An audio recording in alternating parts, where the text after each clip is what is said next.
الله أكبر الله أكبر أشهد أن لا إله إلا الله أشهد أن محمدا رسول الله حي على الصلاة حي على الفلاح قد قامت الصلاة قد قامت الصلاة الله أكبر الله أكبر لا إله إلا الله.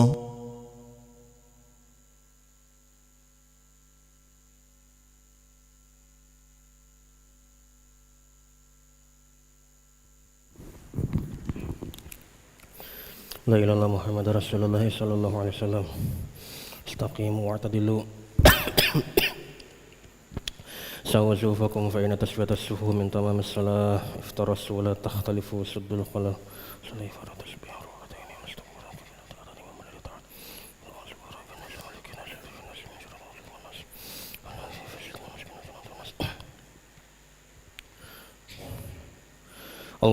Allahu Akbar.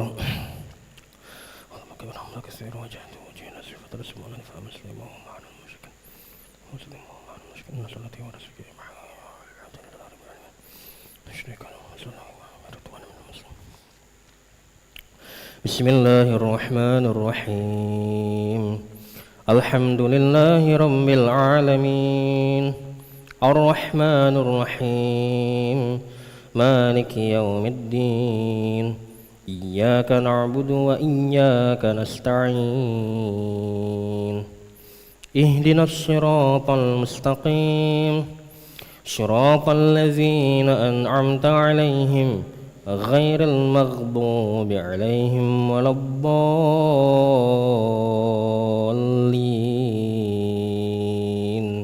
آمين.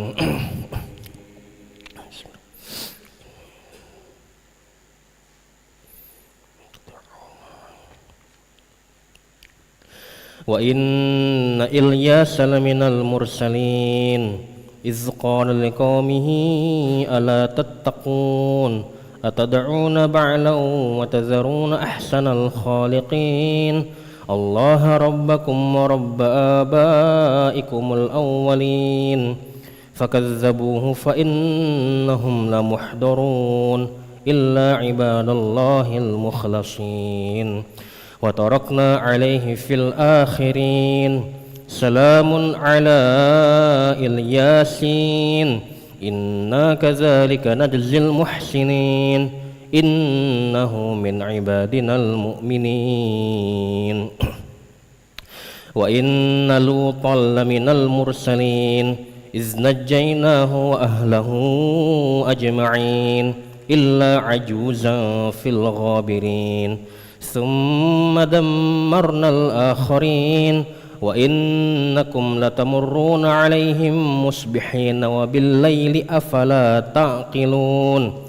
وإن يونس لمن المرسلين إذ أبق إلى الفلك المسحون فساهم فكان من المدحضين فالتقمه الحوت وهو مليم فلولا أنه كان من المسبحين للبث في بطنه إلى يوم يبعثون فنبذناه بالعراء وهو سقيم وأنبتنا عليه شجرة من يقطين وأرسلناه إلى 100,000 أو يزيدون فآمنوا فمتعناهم إلى حين فاستفتهم ألربك البنات ولهم البنون أم خلقنا الملائكة إناثا وهم الشاهدون ألا إنهم من إفكهم ليقولون ولد الله وإنهم لكاذبون أصطفى البنات على البنين. الله أكبر.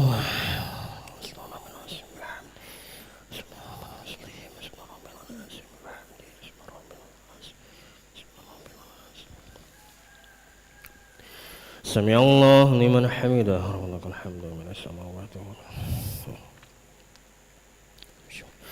الله أكبر.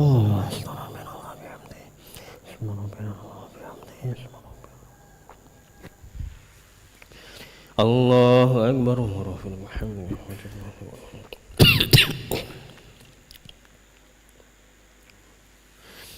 الله أكبر.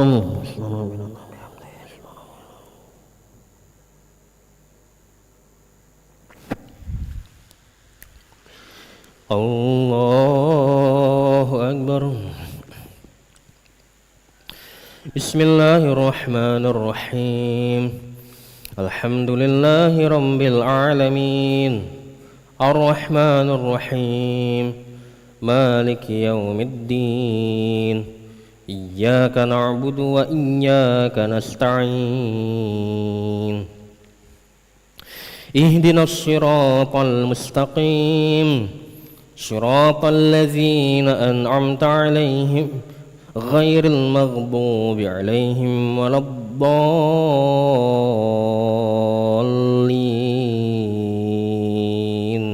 آمين.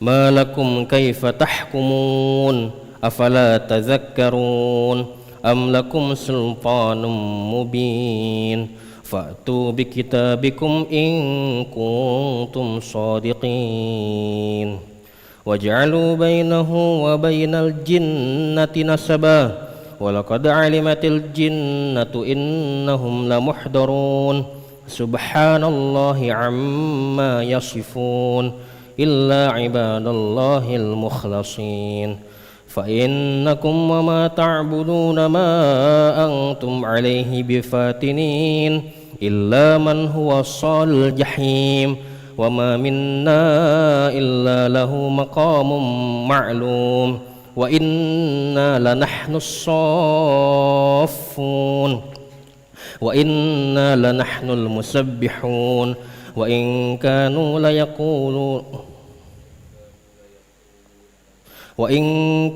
ليقولون لو أن عندنا ذكرا من الأولين لكنا عباد الله المخلصين فكفروا به فسوف يعلمون ولقد سبقت كلمتنا لعبادنا المرسلين إنهم لهم المنصورون وإن جندنا لهم الغالبون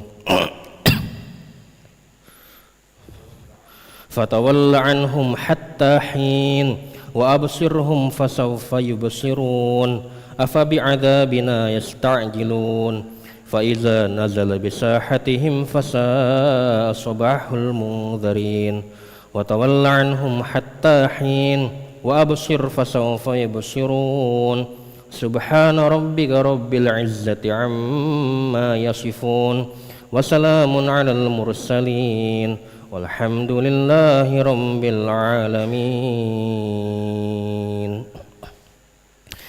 الله أكبر.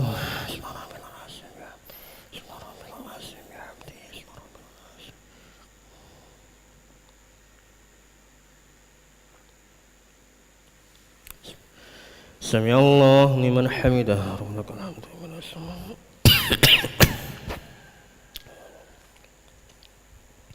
اللهم اهدنا فيمن هديت وعافنا فيمن عافيت وتولنا فيمن توليت وبارك لنا فيما أعطيت وقنا برحمتك شر ما قضيت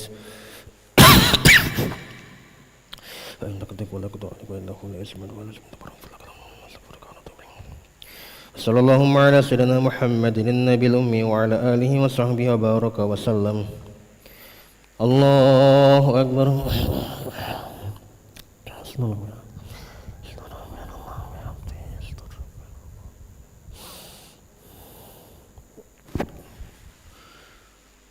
الله أكبر.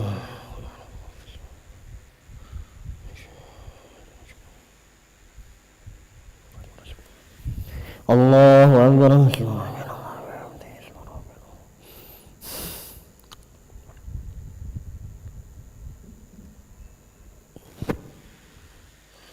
الله أكبر.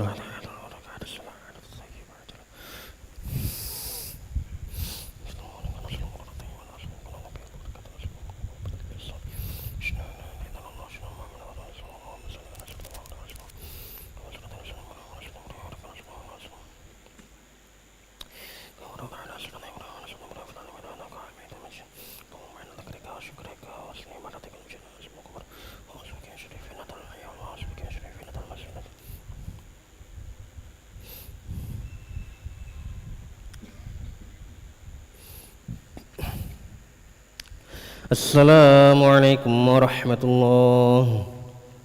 Assalamualaikum warahmatullahi.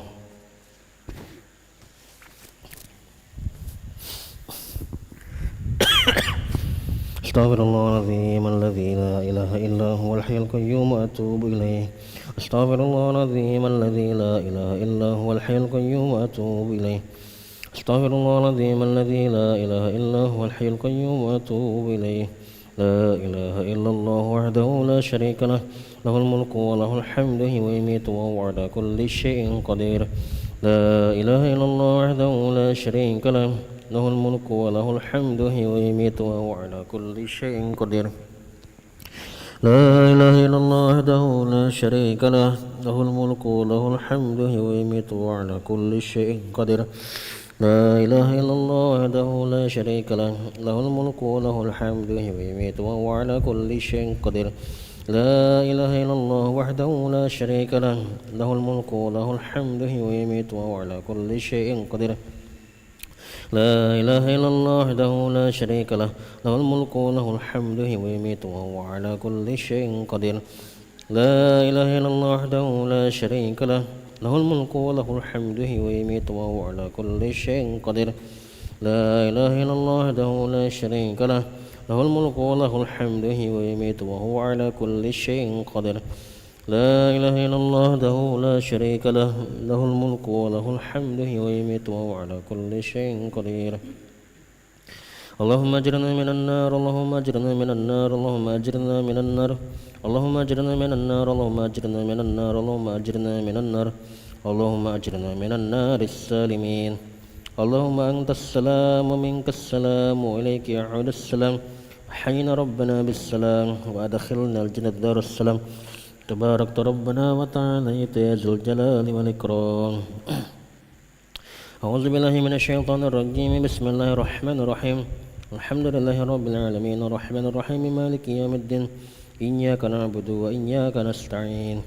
Ihdinas siratal mustaqim, siratal ladzina an'amta 'alaihim ghairil maghdubi 'alaihim waladdallin. Amin. Wa ilahukum ilahu wahidun la ilaha illa huwar rahmanur rahim.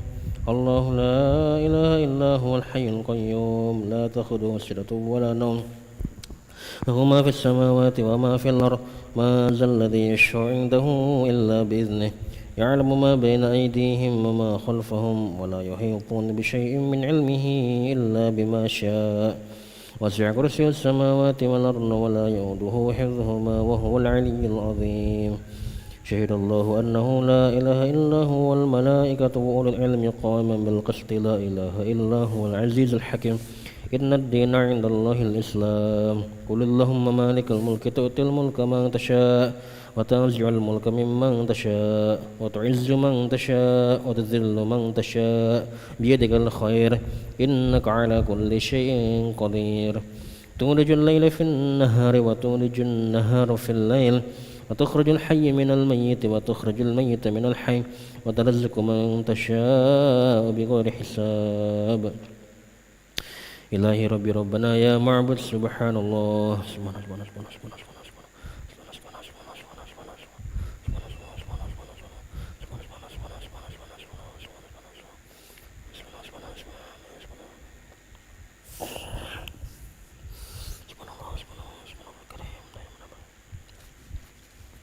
Alhamdulillah, alhamdulillah, alhamdulillah, alhamdulillah, alhamdulillah, alhamdulillah, alhamdulillah, alhamdulillah, alhamdulillah.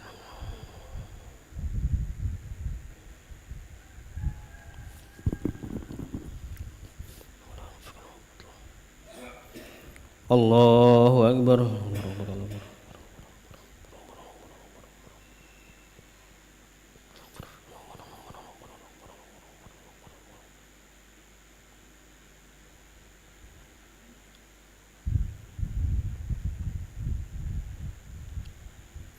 Allahu Akbar kabira hamdan katsira subhanallahi bukratan wa asila. La ilaha illallah wahdahu la syarika lah, lahul mulku wa lahul hamdu wa yumiitu wa huwa ala kulli syai'in qadir. Wa la haula wa la quwwata illa billahil aliyyil azim.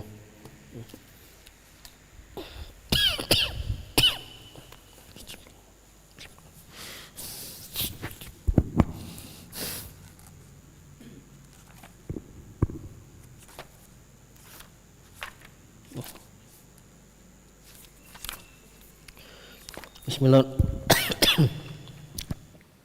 Bismillahirrahmanirrahim. Assalamualaikum warahmatullahi wabarakatuh. Nahmaduhu nusalli wa nusallimu ala rasulil karim, amma ba'du. Pada kesempatan subuh kali ini insyaallah kita akan mendengar beberapa hadis mengenai fadilah keutamaan menuntut ilmu. An Sa'labah ibn al-Hakam as-Sahabi radhiyallahu anhu qala Rasulullah sallallahu alaihi wasallam yaqulu Allah azza wa jalla lil ulama'i yaumal qiyamah idza qa'ada ala kursiyyihi li fadli ibadihi inni lam aj'al ilmi wa hilmi fikum illa wa ana uridu an aghfira lakum ala ma kana fikum wala ubali. Dari Sa'labah bin Hakam, salah seorang sahabat radhiyallahu anhu, ia berkata, Rasulullah sallallahu alaihi wasallam bersabda, Allah Subhanahu wa taala akan berfirman kepada para ulama ahli ilmu pada hari kiamat nanti ketika ia menampakkan tanda kekuasaannya terhadap kursinya untuk menetapkan keputusan bagi para hambanya. Allah berfirman, sesungguhnya aku meletakkan ilmu dan kesantunanku kepada kalian hanyalah karena aku berkehendak untuk mengampuni dosa-dosa yang ada pada kalian, dan aku tidak peduli sebanyak apapun dosa kalian. Hadis riwayat Tabrani. Diulangi dari Sa'labah bin Hakam, salah seorang sahabat radhiyallahu anhu, ia berkata, Rasulullah sallallahu alaihi wasallam bersabda, Allah Subhanahu wa taala akan berfirman kepada para ahli ilmu atau ulama pada hari kiamat ketika ia menampakkan kuasanya terhadap kursinya dan untuk menetapkan ketetapan bagi para hambanya. Allah Subhanahu wa taala berfirman, sesungguhnya aku meletakkan ilmu dan kesantunanku pada kalian hanyalah karena aku menghendaki untuk mengampuni dosa-dosa kalian, dan aku tidak peduli seberapa banyak dosa ada pada kalian. Hadis riwayat Tabrani. Nabi Darda radhiyallahu anhu qala inni sami'tu Rasulullah sallallahu alaihi wasallam yaqul man salaka tariqan yatlubu fihi ilman salakallahu bihi tariqan min turkil jannah wa innal malaikata latad'u ajnahataha ridha li talibil ilmi wa innal alima la yastaghfiru lahu man fis samawati wa man fil ardi wal hitanu fi jawfil ma'i wa inna fadlal alimi 'alal 'abidi ka fadlil qamari lailatal badri ala syairil kawakib wa innal ulama'a warathatul anbiya wa innal anbiya'a lam yuwarrisu dinaran wala dirhaman warathul ilma faman akhadahu akhadha bihadzin wafirin. Dari Abu Darda radhiyallahu anhu berkata, aku mendengar Rasulullah sallallahu alaihi wasallam bersabda, barang siapa menempuh jalan untuk menuntut ilmu, Allah akan memberinya taufik untuk meniti salah satu jalan menuju surga. Sesungguhnya para malaikat membentangkan sayapnya kepada orang yang menuntut ilmu. Sesungguhnya orang yang alim akan dimintakan ampun oleh penduduk langit maupun penduduk bumi. Bahkan ikan-ikan di dalam lautan pun memohonkan ampunan bagi penuntut ilmu. Sesungguhnya keutamaan seorang alim terhadap seorang abid ahli ibadah adalah seperti keutamaan bulan purnama dibandingkan dengan seluruh bintang-bintang. Sesungguhnya para ulama adalah pewaris Nabi. Para Nabi tidak mewariskan harta, dinar maupun dirham, namun mereka mewariskan ilmu. Oleh karena itu, barang siapa mengambil ilmu berarti ia telah mengambil jatah warisan yang banyak. Hadis riwayat Abu Daud. Diulangi dari Abu Darda radhiyallahu anhu, ia berkata, aku mendengar Rasulullah sallallahu alaihi wasallam beliau bersabda, barang siapa menempuh jalan untuk mencari ilmu, maka Allah akan memberinya taufik untuk meniti jalan dari jalan-jalan surga. Sesungguhnya para malaikat membentangkan sayapnya kepada para penuntut ilmu. Sesungguhnya orang alim akan dimintakan ampun oleh penduduk langit dan penduduk bumi. Bahkan ikan-ikan di dalam lautan memintakan ampunan kepadanya. Sesungguhnya keutamaan seorang alim ulama terhadap seorang abid ahli ibadah adalah seperti keutamaan bulan purnama dibandingkan dengan seluruh bintang-bintang. Sesungguhnya para ulama adalah pewaris para nabi. Para nabi tidak mewariskan dinar maupun dirham, namun mereka mewariskan ilmu. Oleh karena itu, barang siapa yang mengambil ilmu, maka ia telah mengambil jatah warisan yang banyak. Hadis riwayat Abu Dawud. Nabi Darda radhiyallahu anhu qala sami'tu Rasulullah sallallahu alaihi wasallam yaqul wa mautul alimi musibatun la tujbaru wa thulmatun la tusaddu wa huwa najmun tumisa mautu qabilatin aisaru min mauti alimin. Dari Abu Darda radhiyallahu anhu berkata, aku mendengar Rasulullah sallallahu alaihi wasallam beliau bersabda, kematian seorang alim ulama merupakan musibah yang besar, tidak dapat diganti, dan merupakan retak yang tidak dapat ditambal. Ia bagikan sebuah bintang yang tidak lagi bersinar. Kematian orang satu kabilah, satu kaum lebih ringan daripada kematian satu orang alim. Penggalan hadis. Dari Abu Darda radhiyallahu anhu ia berkata, aku mendengar Rasulullah sallallahu alaihi wasallam beliau bersabda, kematian seorang alim ulama merupakan musibah yang besar, tidak dapat diganti, dan merupakan retak yang tidak dapat ditambal. Ia bagaikan sebuah bintang yang tidak lagi bersinar. Kematian satu orang, satu kaum, satu kabilah lebih ringan dibandingkan kematian satu orang ulama. Penggalan hadis. An Anas bin Malik radhiyallahu anhu qala Nabi sallallahu alaihi wasallam, inna masalal ulama'i fil ardi kamasalil nujumi fis sama'i yuhtada biha fi dhulumatil barri wal bahri fa idan tamasatin nujumu aw syaka an tadillal huda. Dari Anas bin Malik radhiyallahu anhu ia berkata, Nabi sallallahu alaihi wasallam beliau bersabda, sesungguhnya perumpamaan seorang ulama di muka bumi adalah sebagai bintang-bintang di langit yang gelap yang dapat dijadikan sebagai petunjuk di dalam kegelapan, baik di daratan maupun di lautan. Apabila bintang-bintang itu tidak bersinar lagi, maka para pencari jalan akan tersesat. Hadis riwayat Ahmad.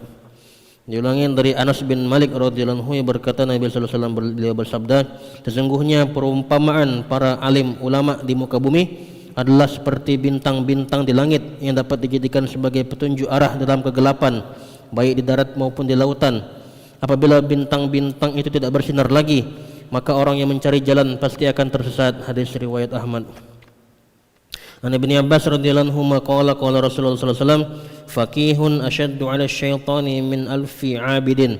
Dari Ibnu Abbas radhiyallahu anhu berkata, Rasulullah sallallahu alaihi wasallam beliau bersabda, satu orang ahli ilmu, ahli agama lebih berat diganggu oleh syaitan daripada 1000 orang ahli ibadah. Hadis riwayat Tirmizi. Diulangi dari Ibnu Abbas radhiyallahu anhu berkata, Rasulullah sallallahu alaihi wasallam beliau bersabda, satu orang ahli ilmu agama lebih berat diganggu oleh syaitan dibandingkan dengan 1000 orang ahli ibadah. Hadis riwayat Tirmizi. Alhamdulillah telah kita dengar beberapa hadis mengenai fadilah menuntut ilmu. Insyaallah pengen dapat kita amalkan dan kita sampaikan. A'udzubillahi minasyaitonirrajim. Bismillahirrahmanirrahim. Alhamdulillahirabbil alamin hamdan syakiran hamdan na'iman hamdan yu'afi ni'amahu wa yakafi mazidah. Ya Rabbana lakal hamdu kama yanbaghi li jalabikal karim wa li azimi sultanik. Allahumma shalli ala sayyidina Muhammad wa ala sayyidina Muhammad. Rabbana zalamna anfusana wa illam taghfir lana tarhamna lanakunanna minal khasirin. Rabbana ighfir lana dhunubana wa dhunuba walidina warhamhum kama rabbawna shighara. Wa li jami'il muslimina wal muslimat wal mu'minina wal mu'minat al ahya'i minhum amwat bi rahmatika arhamar rahimin. Rabbana la tuzigh qulubana ba'da idh hadaytana wa hab lana min ladunka rahmatan innaka antal wahhab. Wal marna haqqaka warzuqna ittiba'ahu wal batila batila warzuqna ijtinabah. Allahumma a'inna li dzikrika wa syukrika wa husni ibadatik ya muqallibal qulub tsabbit qulubana ala dinik ya musarrifal qulub sarrif qulubana ala ta'atik. Rabbana la taj'alna fitnatan lil qaumil zalimin wa najjina bi rahmatika minal qaumil kafirin. Rabbana afriq alaina sabra wa tawaffana muslimin. Rabbana ij'alna muqimin as-salami dzurriyyatina. Rabbana taqabbal du'a. Allahumma alhimna marashida umurina wa a'idhna min syururi nufusina. Allahumma hadina wa hadi bina wa hadina jami'an waj'alna sababan liman ihtada. Ya hayyu ya qayyum bi rahmatika nastaghits aslana syadana kullaha wa la takilna ila anfusina tarfatain. Rabbana hab lana min azwajina dhurriyyatina qurrata a'yun waj'alna lil muttaqina imama. Rabbana atina fid dunya hasanatan wa fil akhirati hasanatan wa qina azabannar. Sallallahu ala sayyidina Muhammadin nabiyil ummi wa ala alihi washabbihi wasallam. Ifadli subhana rabbika rabbil izzati amma yasifun wa salamun alal mursalin walhamdulillahi rabbil alamin.